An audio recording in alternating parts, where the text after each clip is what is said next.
Alright, so I'm going to show you two ways to clean a bluegill. They're not as hard as a lot of people think they are. Both ways you're going to start out the same way. You're going to make an incision right here, kind of at that angle so you can get that hump of meat right there. Right down to the backbone. You're going to turn your blade.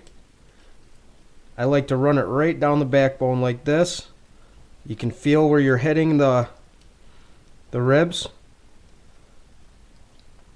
And then when you get past the dorsal fin, you can go all the way through. I like to stop short of the tail fin. Leave that little piece of meat right there.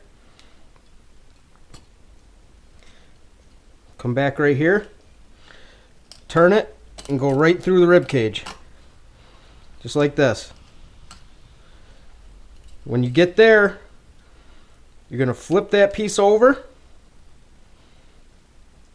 See, now that holds it. You don't have to hold this anymore. Right down to the skin. Little back and forth motion here. Get all that meat off. There, now it's skinned.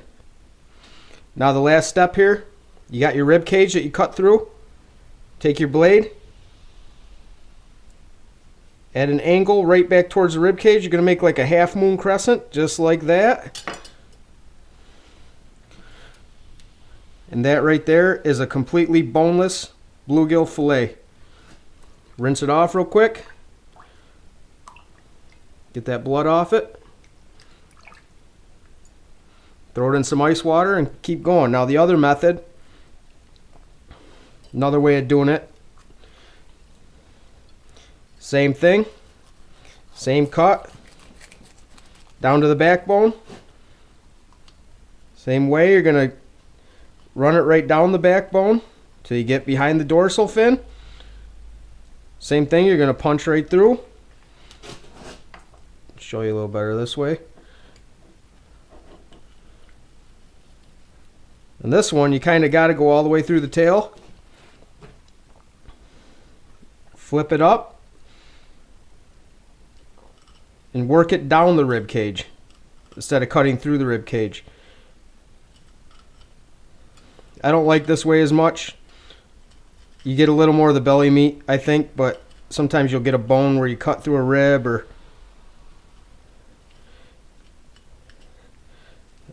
then once you get past all that, you cut right through there. Same thing. Now you got to skin it kind of with your finger. It's not as pretty of a fillet, I don't think, either. Well, that's that. There's my favorite way. There's a way a lot of other people do it. Either way, that's a nice bluegill fillet.